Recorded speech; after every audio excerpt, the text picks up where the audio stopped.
dia, irmãos, irmãs e amigos. Que a graça e a paz do Senhor esteja com todos.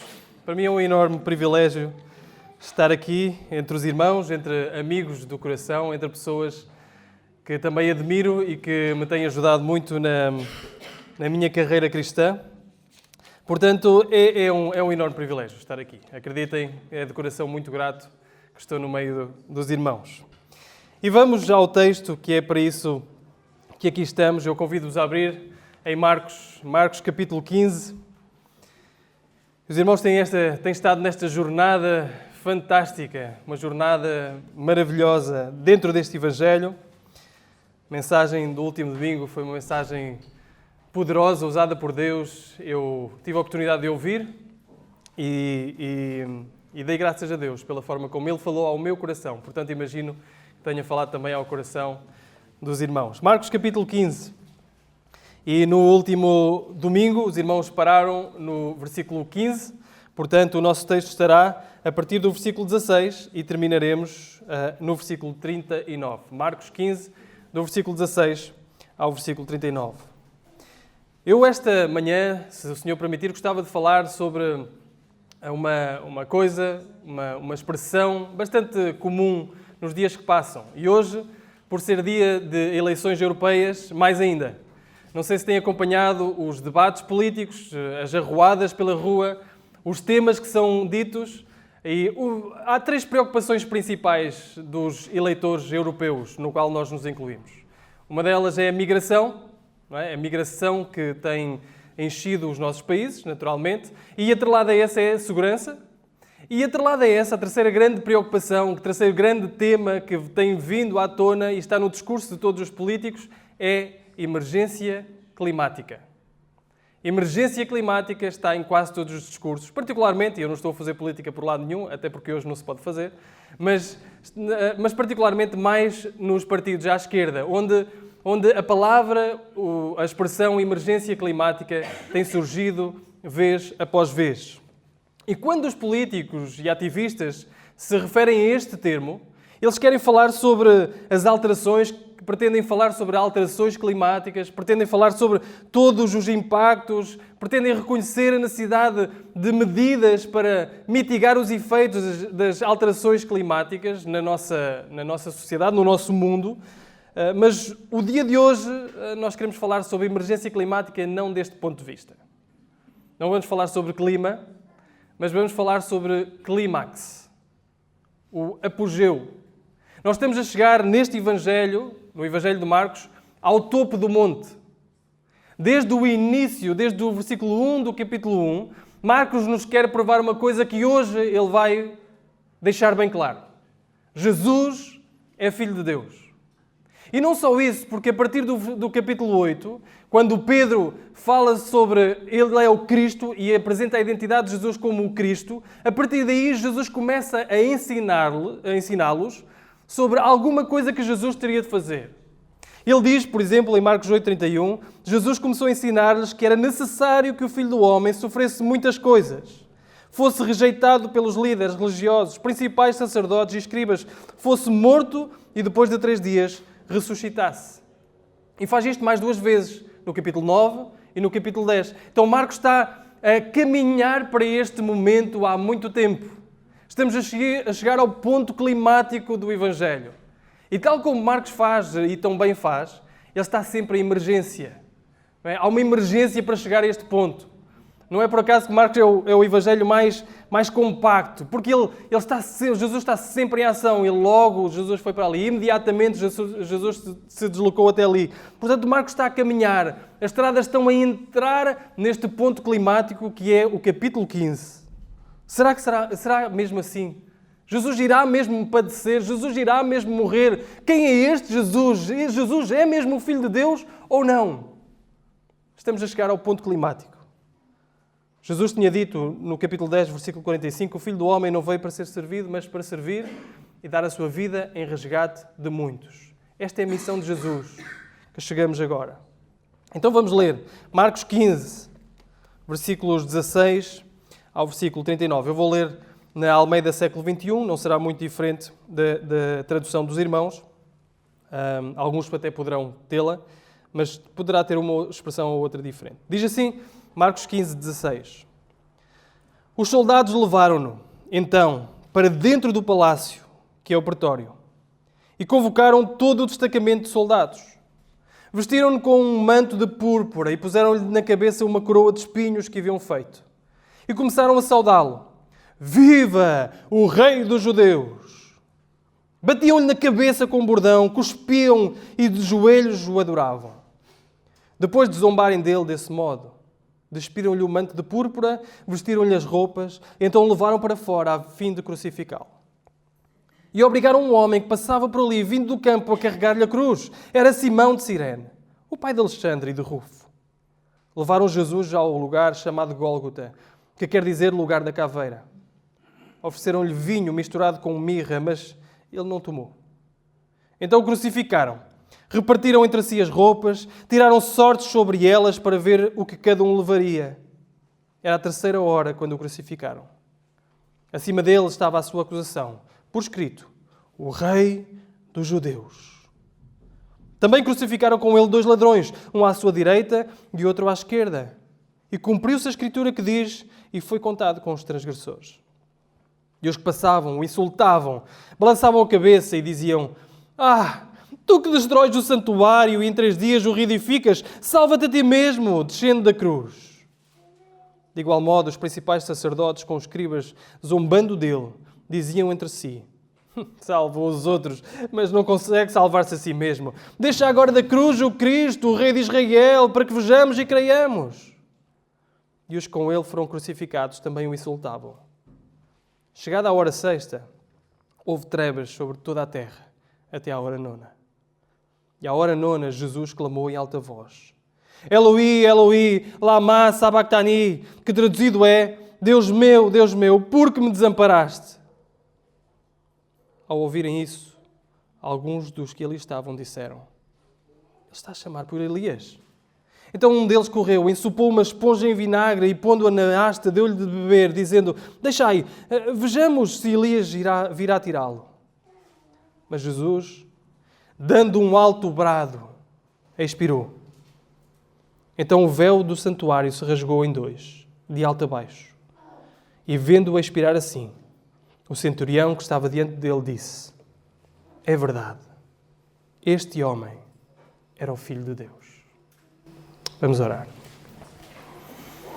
Senhor Deus, como não ficarmos sensibilizados e impactados com a Tua Palavra? E particularmente com este momento definidor, este ponto climático, que é o nosso querido e amado Salvador a ser levado à cruz por nós. Senhor, abre os nossos olhos e os nossos corações para a Tua Palavra. Molda o nosso viver, tendo por base este episódio, este maravilhoso episódio do nosso Salvador, a sofrer, padecer, a ser zombado por nós. Não afaste os nossos olhos deste momento. Em nome de Jesus nós oramos. Amém. Ao lermos este episódio, nós podemos atentar para 3 coisas. Eu gostaria de vos atentar a olhar para 3 coisas, 3 momentos aqui. O primeiro é a realidade da cruz. E este é talvez o grande bloco de texto onde nós vamos passar mais tempo a olhar para a realidade da cruz, até o versículo 37. Desde o versículo 16 ao versículo 37, nós vemos o que é a cruz, o que é que está a acontecer na cruz. Depois, a partir do versículo 38, ou só no versículo 38, nós iremos ver o resultado da cruz e no versículo 39, a resposta à cruz. Naturalmente passaremos mais, não só por ser mais texto, na primeira parte, a realidade da cruz, mas também porque é a base para o resultado e para a resposta. Então vamos ver a realidade da cruz. Ao lermos esta primeira parte, principalmente aqueles que já a leram várias vezes, já passaram várias vezes por este texto, e já viram, por exemplo, A Paixão de Cristo, de Mel Gibson, alguma coisa nos pode passar acerca deste episódio. E vejam comigo o versículo 24. O versículo 24 começa com estas palavras. Então o crucificaram. Então o crucificaram. Marcos nos diz que Jesus foi colocado na cruz. Ponto. Jesus foi até ali e o crucificaram. Marcos não nos dá mais detalhes. Aliás, Marcos dá-nos detalhes acerca de quem são os filhos de Simão, que leva à cruz. Mas sobre o momento da cruz e sobre todo o aparato da cruz e da crucificação de Jesus, ele só diz, então o crucificaram. Alguma coisa aqui soa estranho. Principalmente nós, como eu disse, aqueles que já viram a Paixão de Cristo, que passa muito tempo nos detalhes de como a crucificação foi feita. O que é que acontece quando nós queremos contar uma história? Uma história que se tenha passado connosco ou uma história que tenha passado com alguém que nós conheçamos. Normalmente, quando queremos contar uma história, nós vamos carregar nos detalhes que achamos importantes. É isso que acontece. Por exemplo, um dia, creio que há 1 ano ou 2, o nosso João, no final de um culto de quinta-feira lá no Silveiro, a brincar com os amigos, caiu da escada, bateu com a cabeça num degrau de pedra. Naturalmente abriu a cabeça e todas essas coisas. Não vos vou contar agora a história de tudo o que aconteceu a seguir. Mas se vos contasse o sítio onde eu iria passar mais tempo e os detalhes que eu iria dar, seria sobre o tamanho da ferida, o sangue que foi jorrado, todo aquele aparato, todos os gritos, todo o stress físico, toda a forma como a ferida foi cozida no hospital, todos estes pormenores, porque para mim foi o que me chocou, para mim foi aquilo que foi importante, aquilo que me impressionou, foi isso. O que é que impressionou Marcos? O que é que Marcos nos está a dizer acerca do momento da crucificação? Marcos diz apenas ele foi crucificado. Porque na realidade os evangelistas e Marcos não se focam naquilo que é a realidade física da crucificação. Focam-se em outros momentos que nós iremos ver. Nós tendemos a ficar na dor física e não se enganem, foi um sofrimento horrível. Foi um sofrimento horrível. Uma forma cruel de matar alguém. Os pés estariam presos e pregados a uma viga de madeira vertical. As mãos estariam atadas, e, no caso de Jesus, presas com pregos, numa viga de madeira horizontal. E as pessoas não tinham o luxo de se esvair, do sangue se ir embora e eles morrerem rápido. Não acontecia isso. Não era uma morte por enforcamento, não era uma morte por cadeira elétrica, uma injeção letal, ou até ser queimado vivo. As pessoas passariam dias na cruz, até morrerem, a maior parte deles, por asfixiamento, quando não conseguiam levantar-se novamente e conseguir respirar. Era uma dor cruel. Era uma forma de morrer cruel. Mas Marcos não se foca nisso. Esse não é o ponto de Marcos. Em muitos aspectos é muito diferente daquilo que nós somos expostos na paixão de Cristo. Sabem que Jesus sofreu imenso, é verdade. Mas também os ladrões ao lado sofreram como ele.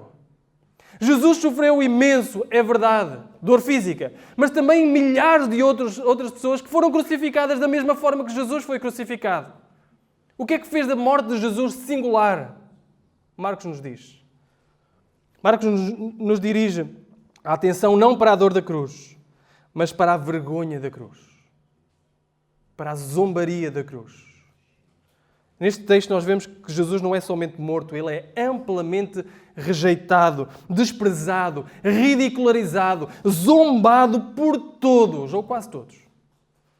E vamos caminhando e vamos vendo isso. A partir do versículo 16, nós somos introduzidos a um grupo de soldados. Estes soldados no pretório. Fala-nos de um grupo de soldados, do versículo 16 ao 20. Era um destacamento de soldados.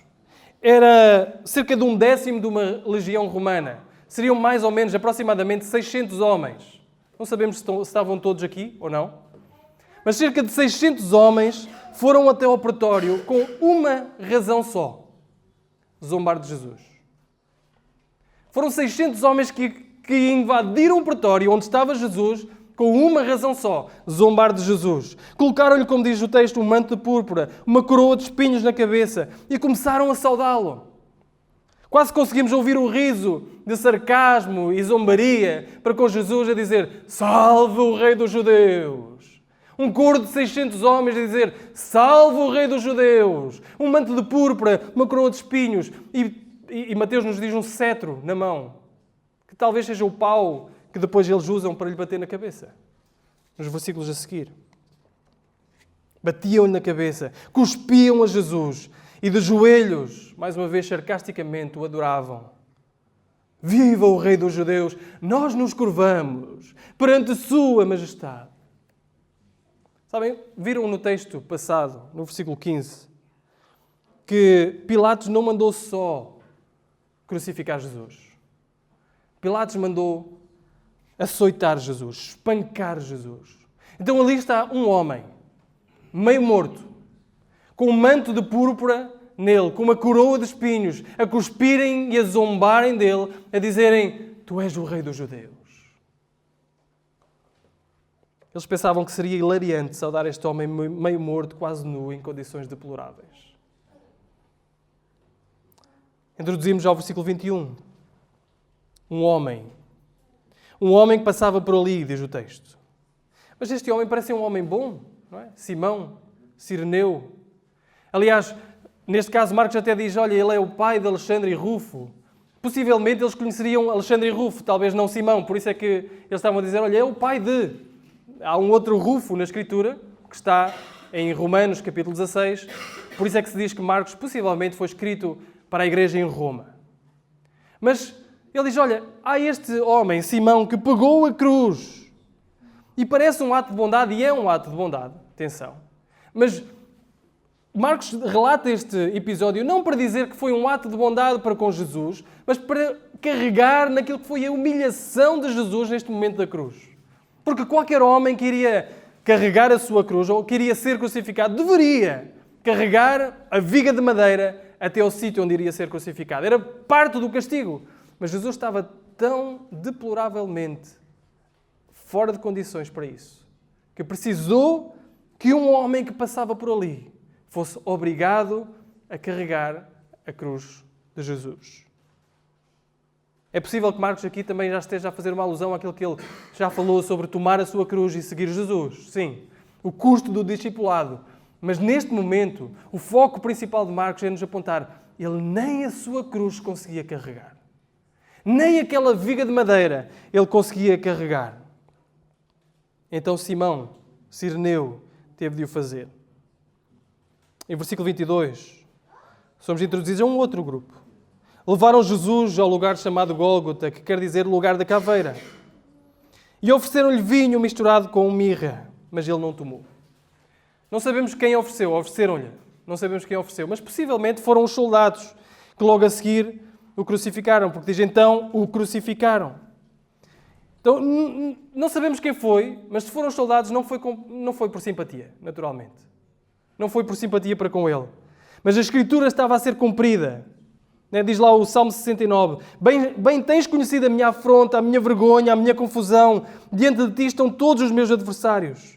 Afrontas-me, quebrantaram o coração e estou fraquíssimo. Esperei por alguém que tivesse compaixão, mas não houve nenhum. E por consoladores, mas não os achei. Deram-me fel por mantimento e na minha sede me deram a beber vinagre. Não existe compaixão pelo justo. Não existe compaixão por ele, apenas afrontas e vergonhas. E a ironia é que um rei que fosse vitorioso se ofereceria um copo de vinho cheio como sinal da sua vitória. E este rei dos judeus, que irá ser crucificado, lhe é oferecido um vinho misturado com mirra, que seria um entorpecedor. Seria algo para acalmar a sua própria dor, mas que não tem nada a ver com a vitória terrena. Mas Jesus rejeita. Neste ato final de obediência na cruz ao Pai, Jesus quer permanecer com os seus sentidos claros. E Jesus também já tinha prometido que não iria beber do fruto da videira, lá em Marcos capítulo 14, até ao dia em que o beber no reino dos céus. Bem, estes soldados não têm nenhum afeto por Jesus. Zero. Eles o despem, eles crucificam, como diz o versículo 24, repartem as roupas em cumprimento com o salmo que nós lemos logo no início deste culto, o Salmo 22, que se os irmãos estiveram atentos, está constantemente a ser cumprido nesta passagem. E aqui está ele, preso à cruz, sem dignidade alguma, sem piedade alguma. Aquele que os criou, que os fez à imagem dele mesmo, está ali com a sua própria imagem totalmente desfigurada, nu. E o que é que os soldados fazem? Aos pés da cruz estão a tirar sortes. Quem vai ficar com a túnica? Quem vai ficar com isto? Quem vai ficar com aquilo? E diz o texto que ele também é crucificado entre malfeitores. Ele é contado entre eles. É como se fosse um deles. E avançamos e vemos mais. Marcos nos dá mais pormenores sobre esta zombaria. Versículo 29. E os que passavam o insultavam, balançavam a cabeça e diziam: tu que destróis o santuário e em 3 dias o reedificas, salva-te a ti mesmo descendo da cruz.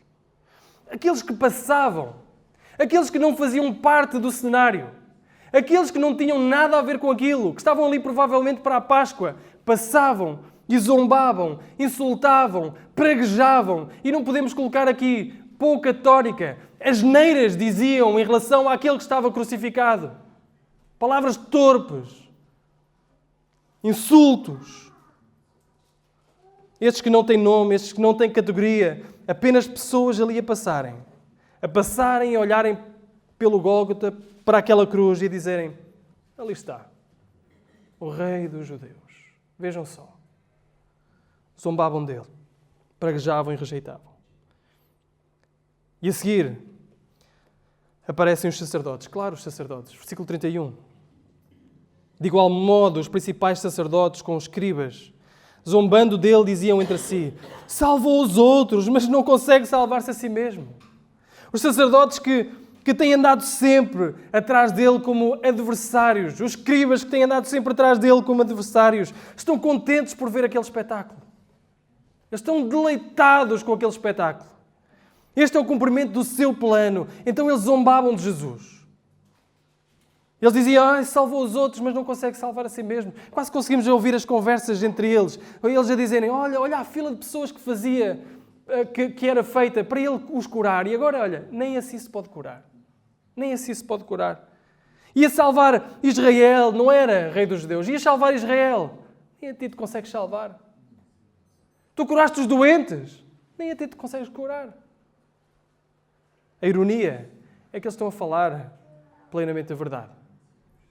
Quando eles dizem que tu salvou os outros, mas não consegue salvar-se a si mesmo, eles estão certos. Ele salvou os outros e para o fazer ele não se podia salvar a si mesmo. Para Jesus salvar os outros, ele não poderia descer da cruz. Se descesse da cruz sem pagar pelos nossos pecados, não haveria salvação. Portanto, Jesus teve de morrer e teve de padecer e teve de não se salvar a si mesmo para que outros pudessem ser salvos. Não percebendo, zombavam. E diz: olha, Jesus, nós queremos muito acreditar em Ti. Nós queremos mesmo acreditar em Ti. Então desce da cruz. Desce lá da cruz para que nós possamos crer, para que nós possamos dobrar o nosso joelho e Te adorar. Não consegues sair da cruz. Então não dá. Não dá para te adorar. Não dá para nos dobrarmos perante Ti. Então eles o insultavam e zombavam. Somos apresentados a um outro grupo ainda. Versículo final, ou o final do versículo 32. E os que com ele foram crucificados também o insultavam. Como nós falámos, a morte na cruz não era uma coisa, não era uma morte rápida. Era uma morte dolorosa, uma morte que a maior parte do tempo era causada por não conseguir respirar, porque o corpo cedia até baixo, os pés estavam presos na madeira e o corpo cedia até não conseguir mais respirar. E o que o preso normalmente fazia, o crucificado, o maldito sobre a cruz normalmente fazia, era apoiar-se nos pés presos na cruz para conseguir respirar por um pouco de tempo e voltar para baixo, na posição mais confortável, onde o peso carregava mais. Sabem, estes dois homens estão a usar o seu fôlego, custoso fôlego, para insultar, praguejar e zombar Jesus. Todos zombam de Jesus. Todos insultam Jesus. Todos. A criação está a zombar sobre o seu próprio Criador, que o está ali para salvar. E o ponto do texto é este. É que todos, sem exceção, zombam Jesus, rejeitam Jesus, abandonam Jesus. Todos abandonamos Jesus. Todos zombamos de Jesus. Todos somos culpados da morte de Jesus. Não há um. Não há um sequer. Mas o pior está para chegar. A partir do versículo 33. Diz que à hora nona, diz o versículo 33, chegada à hora sexta, houve trevas sobre toda a terra até à hora nona. Estamos a falar do meio-dia às 3 da tarde. Chegado ao meio-dia, quando o sol deveria estar no seu próprio fulgor, trevas sobrenaturais acometem aquele momento, aquele sítio. Houve trevas até às 3 da tarde. E às 3 da tarde, Jesus, que tem permanecido em silêncio até agora. Jesus que quando é insultado, ele não tem revidado. Jesus que quando é acusado por falsas testemunhas, ele não se tem defendido. Jesus que quando é zombado, ele não tem pedido justificações. E é neste momento que Jesus fala.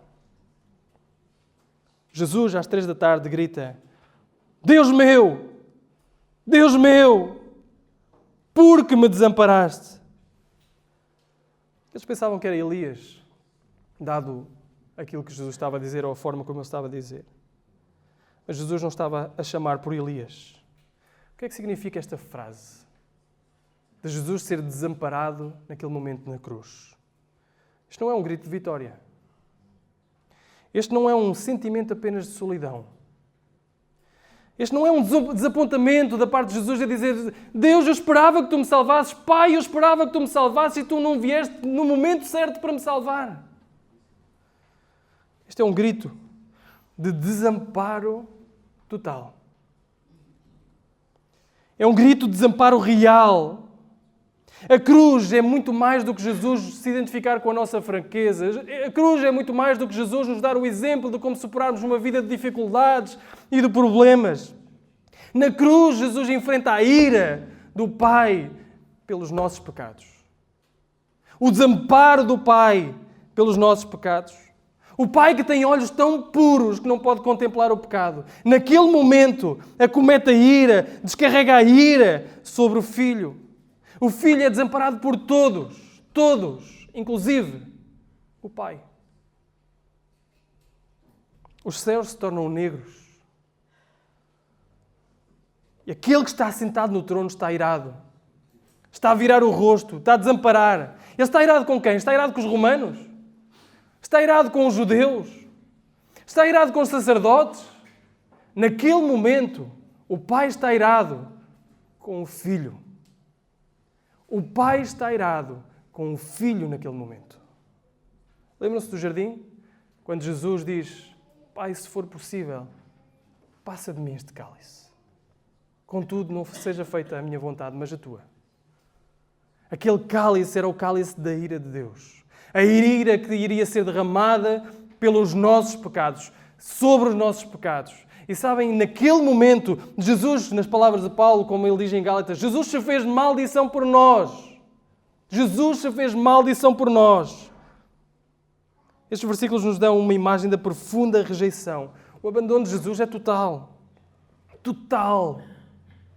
Nós temos vindo, os irmãos têm vindo a caminhar nisso. Judas traz Jesus. Os seus discípulos mais próximos não conseguem estar perto dele, adormecem enquanto Jesus está a orar. O seu discípulo, digamos, até mais próximo, aquele que está sempre pronto a lutar por Jesus, esse mesmo, rejeita e nega Jesus. O conselho dos sacerdotes elabora um esquema para o prender. Falsas testemunhas se têm levantado contra ele. Pilatos lava as mãos, cobardemente se afasta. A multidão o empurra para a cruz. E como vemos nesta passagem, toda a gente zomba de Jesus, toda a gente insulta Jesus, os soldados, aqueles que passam, os sacerdotes, até os que estão ao lado dele. E agora, o Pai o abandona. Alguma vez houve um homem tão abandonado e tão injustamente tratado? Alguma vez houve um homem tão tratado de uma forma tão longínqua daquilo que verdadeiramente merecia? Alguma vez houve um homem que fez tanto bem e foi tratado tão mal? O que é que Jesus fez? Curou doentes. Nunca mentiu a ninguém. Nunca insultou ninguém. Nunca foi motivado por inveja. Nunca foi motivado por orgulho. O que é que ele fez? Ele expulsou demónios, ele acolheu crianças, ele ressuscitou pessoas, ele merecia medalhas de honra, ele merecia a maior honra que este mundo tem para dar. Mas como é que ele foi tratado? Foi zombado, maltratado, ridicularizado. Alguma vez houve um homem tratado com tão pouca dignidade por aqueles que estão abaixo dele? E agora, o pecado desses estava a ser levado por ele, naquela cruz. Jesus carregava o pecado desses. O meu pecado. O teu pecado. E a ira de Deus estava a cair sobre ele naquele momento, por causa do meu pecado, por causa do teu pecado. Esta é a realidade da cruz. Existiu sofrimento físico? Existiu. Mas foi muito para além disso. Esta era uma morte singular. Aquele que não merecia ser tratado da forma como foi tratado. Ele foi tratado assim por causa de mim e por causa de ti, levando o meu pecado, levando o teu pecado. E a ira de Deus caiu sobre ele para castigar o meu pecado, e o teu pecado não era o dele. Era o meu pecado e era o teu pecado. Então, somos introduzidos no versículo 38 ao resultado disso. Esta é a realidade do que aconteceu na cruz. O que é que foi o resultado daquilo que aconteceu na cruz? Diz o versículo 38, então, Jesus expirou, então o véu do santuário se rasgou em dois, de alto a baixo. E o véu do templo, o véu do santuário, era algo espesso. Era um véu espesso, quase como uma parede, e fazia a separação entre o lugar santo e o santíssimo, entre o santo e o santo dos santos, entre aquele que era supostamente santo para um povo que poderia ir lá de vez em quando, e o santíssimo, que era só uma vez ao ano. Onde estaria a presença de Deus, onde estaria a glória de Deus, onde só o homem mais santo de toda a nação poderia entrar, uma vez no ano, que pertencia à nação mais santa de todos, os judeus. Aquele que só poderia entrar um dia no ano, no Yom Kippur, no dia mais santo de todos, e levando sacrifício, e levando sangue. O véu deixava bem claro, em alto e bom som, que era impossível para qualquer pecador entrar na presença de Deus. Não era possível. Era inacessível entrar na presença de Deus. E no momento em que Cristo morre, esse véu que separava o santo e o santo dos santos, que nos separava a nós da presença de Deus, é rasgado de cima para baixo, para não deixar dúvidas de quem fez isso. Veio de cima para baixo. O véu do templo se rasga, o caminho é aberto e agora nós podemos entrar com toda a ousadia e intrepidez no santo dos santos, na presença de Deus. É isso que Hebreus nos diz. Hebreus nos diz no capítulo 10, versículo 19. Tendo, pois, irmãos, ousadia para entrar no santuário pelo sangue de Jesus, pelo novo e vivo caminho que Ele nos consagrou, pelo véu, isto é, pela sua carne. E tendo um grande sacerdote sobre a casa de Deus, cheguemos com um verdadeiro coração e inteireza e certeza, ou inteira certeza de fé. Quando a carne de Jesus foi rasgada, o véu foi rasgado. Foi preciso a carne de Jesus ser rasgado para que o véu fosse rasgado e agora tenhamos um novo e vivo caminho para entrar na presença de Deus, para que todo aquele que se arrepende e crê em Jesus Cristo possa realmente ser salvo, para que possa entrar e ter comunhão com Deus, eterna comunhão com Deus. A barreira que nos separava de Deus caiu. A nossa trajetória foi reorientada para aquele sítio. Agora podemos entrar lá. Agora nós conseguimos entrar lá por causa de Jesus. Este é o resultado daquilo que Jesus fez na cruz. Ele pagou inteiramente o preço. Não existe nada mais a fazer. Não existe nada que nós agora tenhamos que fazer para abrir um bocadinho mais, porque o véu não foi totalmente rasgado. Só foi parcialmente rasgado. E agora nós temos que levantar a perna para passar no sítio que ainda não foi rasgado. Não, o véu foi totalmente rasgado por Jesus. Pelo sacrifício de Jesus. Este é o resultado da cruz. Então vimos a realidade da cruz, o que aconteceu, e o resultado da cruz. Mas isso exige de nós a resposta à cruz.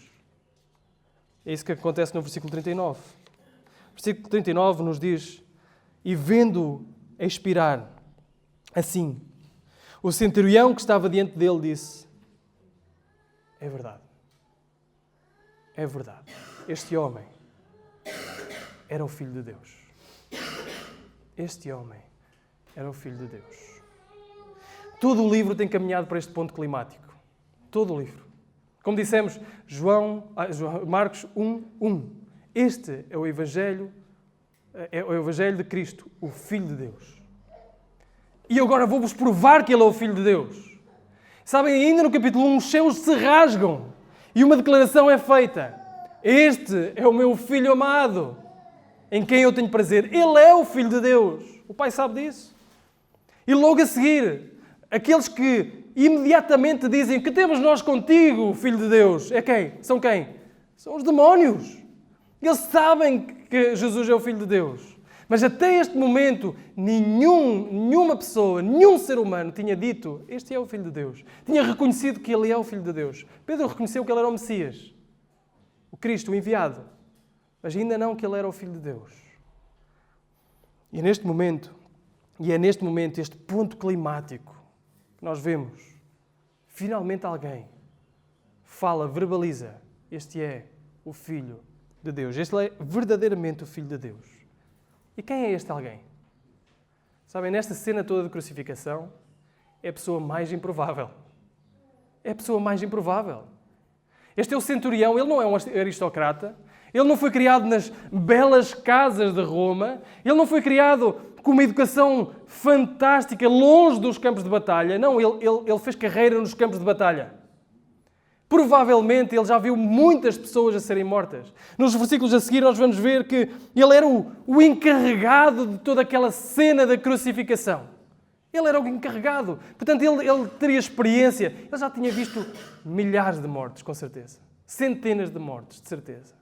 Ele já tinha visto imensas pessoas a morrerem, imensas pessoas a expirarem. E ali estava um homem experimentado, acostumado com a brutalidade.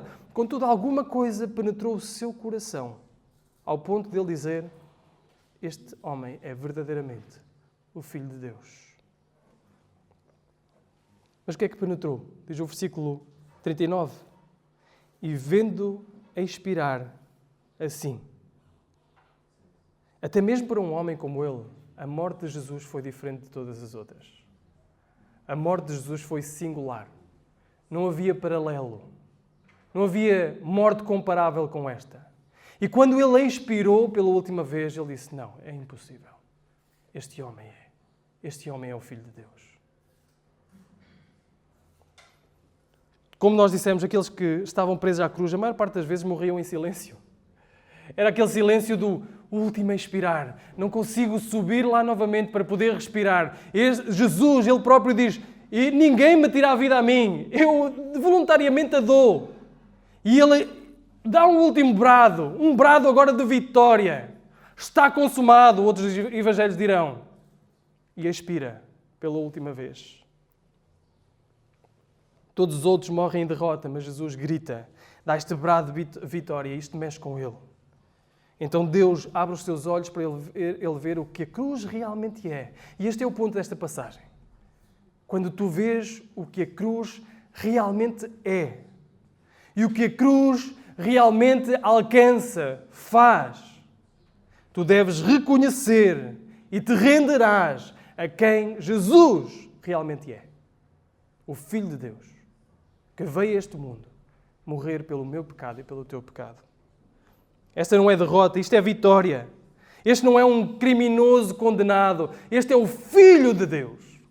O Filho de Deus que está a morrer inocente. Todos os outros à volta são culpados. Ele não está a morrer pelo seu próprio pecado, ele está a morrer pelo meu pecado e pelo teu pecado, pelo pecado de outros, pelo pecado de muitos. E eu pergunto-me se esta manhã tu vês isso. Tu vês isso? Posso estar aqui a pensar: não, eu sou a pessoa mais improvável para crer. Sou a pessoa mais improvável para crer. Eu tenho um passado que me acusa. Eu tenho muitas ideias na minha cabeça. O meu grupo de amigos não aceitaria isto. Eu sou a pessoa mais improvável para crer em Jesus. A sério. Está aqui alguém mais improvável do que tu. O centurião. Imaginem as mãos de sangue. Imaginem no meio daquela cena toda. e de choro e de todas aquelas coisas e gritos, possivelmente ele seria ali impassível, como tantas outras condenações. Mas ele é a pessoa mais improvável e é aquele que reconhece verdadeiramente que Jesus é o Filho de Deus. Tu podes estar num outro momento, num momento em que já foste alcançado pelo grande amor de Jesus e te rendeste aos seus pés e agora dizes, eu não tenho coragem para falar de Jesus. Não, se eu falar de Jesus, eles não vão crer. Se eu falar de Jesus, as pessoas vão zombar de mim, vão falar mal de mim, vão me insultar.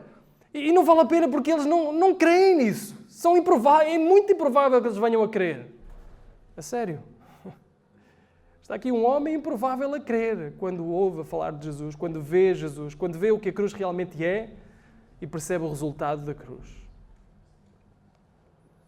Ou tu talvez tenhas medo de ser o único, às vezes na escola, ou às vezes no trabalho, ser a única pessoa que fala de Jesus, que tem coragem de se assumir de Jesus, o único crente. Vejam, esta é a única pessoa ali, neste cenário, que confessa Jesus como o Filho de Deus. Não existe mais. Não existem outras pessoas ali à volta. Ele é o único. Olha para a cruz. Olha para Jesus. Deslumbra-te com o que é alcançado pela cruz. E vê Jesus como Ele realmente é. O Salvador. Aquele que veio a este mundo salvar-te dos teus pecados. Arrepende dos teus pecados e crê em Jesus Cristo.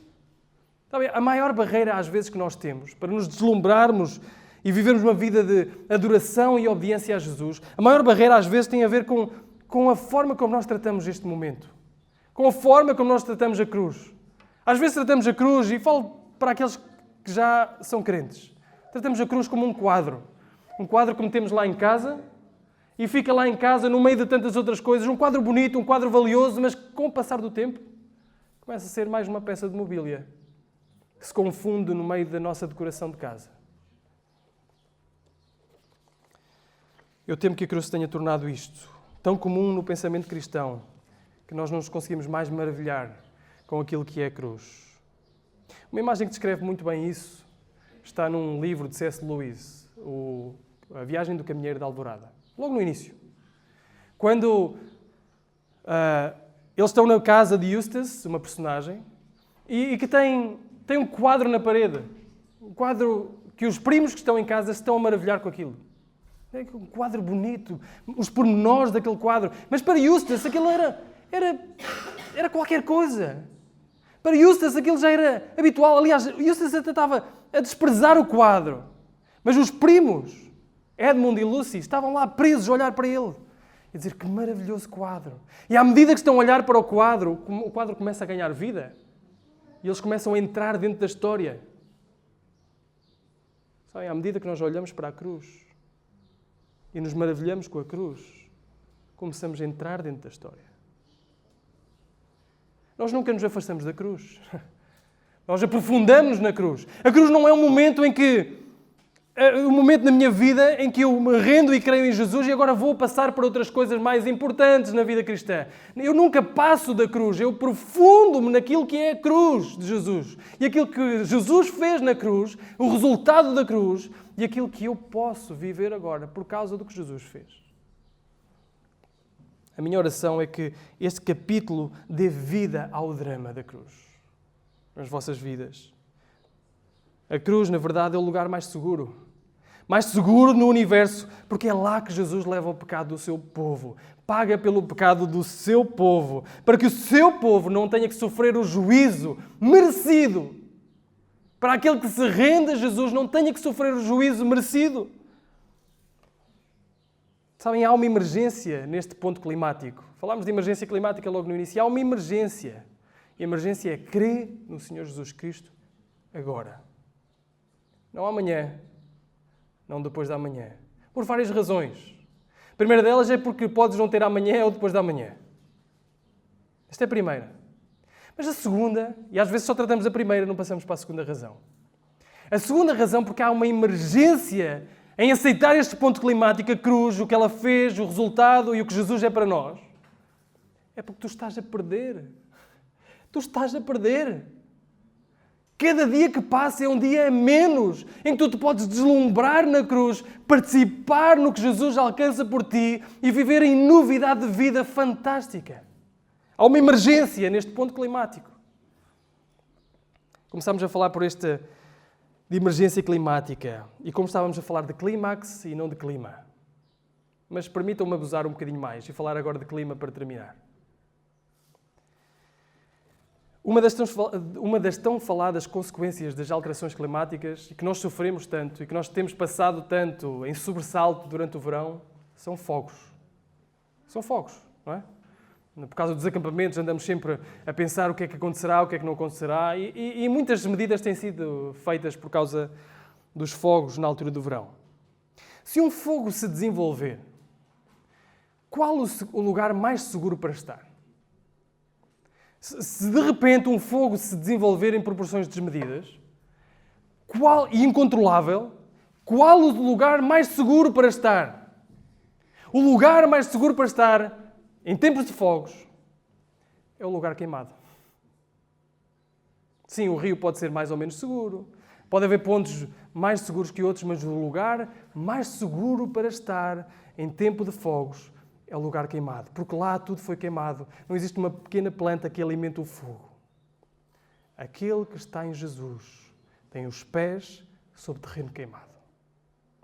A ira de Deus caiu total e infalivelmente sobre Jesus.